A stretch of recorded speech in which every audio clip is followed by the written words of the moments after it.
Hey, good people. It is Wednesday, and I'm taking this on the road. It is so nice out. It's like a summer day. If you look out here, there's nobody out here, but I just walk kind of in my neighborhood, and it's usually not many people out here. So anyway, I'm enjoying taking in the weather. And so my message today, something that I keep catching myself doing, is to stop limiting yourself. Expand yourself. I'm putting together a marketing subscription service. So that I'm excited. I'm going to launch that very soon, and I'll be looking for a group of founding members. Okay, I forgot. I get to a point where I'm out of my Wi-Fi, and now it's reconnecting to my phone data. I forgot about that.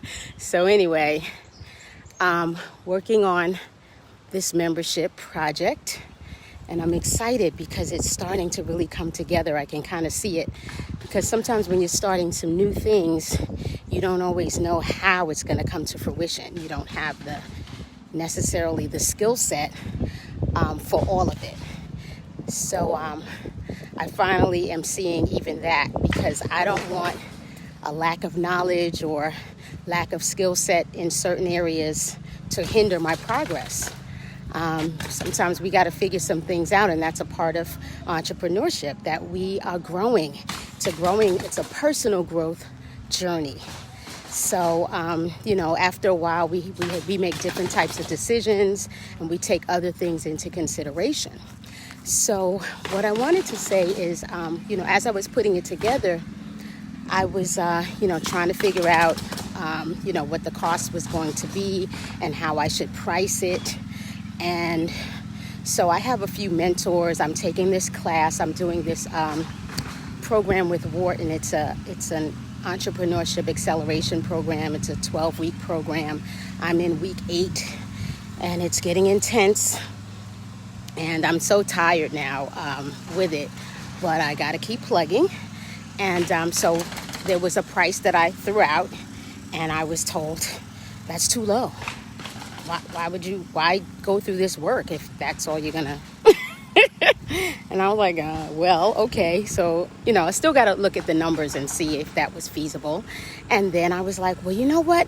My goal was, if I could get 1,000 subscribers, that would be wonderful. So I'm crunching numbers, and my mentor and the advisor in the program, they're like, that's too small. That's a low number. Really? Because the market, there's about over 5 million. So that's not even 1%. It's like you're too low.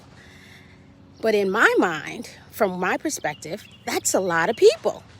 I'm excited about that number. And so I think part of it is we think in our own mindset. And we have to somehow allow ourselves to see ourselves the way God sees us. Because God sees us so much greater than we do. I saw someone posted this week that, we pray for God to open a door when He's giving us the building. That we strive for things that are so small in His sight. He's given us so much grandiose things that we can't even imagine. So we need to see ourselves a little bit greater than what we see ourselves now. We can't see ourselves so I'm looking at it in what I could handle, what I think I could possibly accomplish. And that's not how we should think about it. We have to know that God is going to do something so much more. He says if we take one step, He'll take 2. Well, sometimes He doesn't just take 2. Sometimes He blesses us so magnanimously that it floors us. He knocks us over with blessings. Things that we didn't even pray for. Things that we didn't even imagine. We're busy, Lord, can I pay my mortgage? I prayed that. Lord, just let me pay my mortgage. He's like, man, when you see this blessing I got for you, you ain't never gonna pray that prayer again. It's just an awesome thing, and I always say, when I look at my daughter and my grandbabies now, that, the things that they ask for, the things that they just want, and we have so much greater in store for them. And so it's just amazing that, that's how God looks at us, that, we're his children, and we have this much understanding, this much capacity.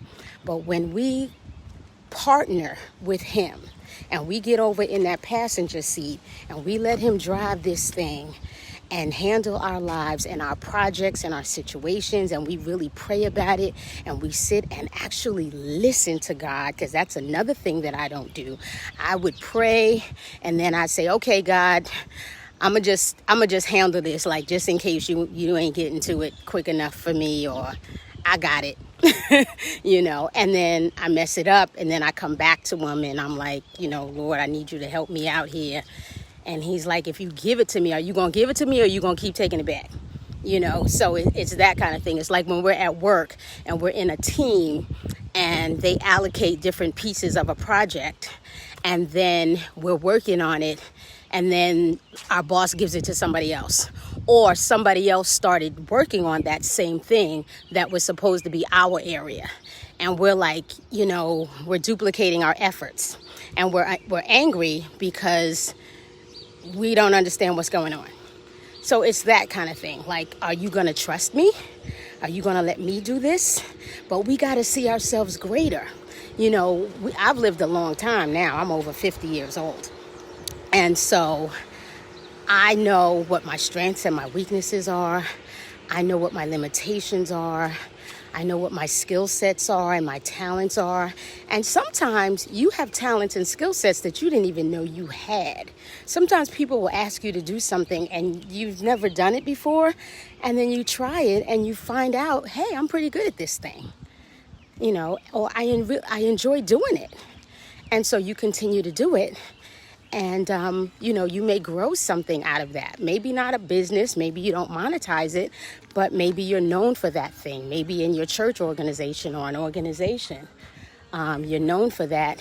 And so you start executing that skill. And you never know, it may become, I just tripped. It may become a part of your repertoire or your services. So we just never know, because sometimes we try new things. So I say, just see yourself a little greater than what you see yourself. And on another note, I'm really enjoying my walk. It's getting hot out here, but if you haven't been doing much over the winter in terms of movements and exercise, then I encourage you today to get outside and walk. Do some walking. You'll be able to think, clear your mind. I hear the birds chirping. I see the beauty of God. I see the trees that are, some of them have already bloomed, and some of them are starting to bud. And I see these cherry blossom trees that I love. I won't put one in my yard because of they shed too much, but they're beautiful to look at. And so you get to really, and you get to, increase your heart rate and feel better when you're done. So get out there if you can, if you have a call. When I do Zoom meetings a lot, I walk while I'm listening or talking, because you can walk and talk. And just get out here and enjoy. Get some vitamin D. The sun is shining. It's a beautiful, beautiful day. It's like a summer day. And just get out there and enjoy yourself. I will be, I guess, back in the house maybe by 12:30, because I don't want to go back. But I will. And I do have a meeting at 1, so I do have to get back in the house and do some work. But enjoy your day. and see yourself greater, because you are great. You are awesome. You're amazing. You're a child of God. You're an heir to the throne, and he don't make no mistakes, and he made you in all of your awesomeness, with all of your flaws, with your attitude, with your stubbornness, and all of that. He made you just the way you are, and he wants you. Some things he wants us to change, but some things he's okay with it. That's how he created us, in all of our splendor. And he wants us to be proud, to be his child. He don't want us to walk around ashamed and we scared to talk about the Lord and all of that. Walk out there with your shoulders squared in confidence, knowing that, yes, I can do all things through Christ who strengthens us. Walk in expectation. Know that you can do the thing. If God put it in you, he's going to see it to fruition. He's going to see it to the end. His words will not return unto him void. So just know that if you're still here, he's not finished with you yet. You still have to achieve your purpose. Don't leave here without achieving your purpose. Walk in that thing, expect it, and know that, yes, I can't finish it. I don't know what I'm doing. I can't do it without him, but I know he got me. So I know I'm going to do it. I'm going to finish it, and it's going to be successful. I can't wait to hear the praise report. Have a great day. God bless you.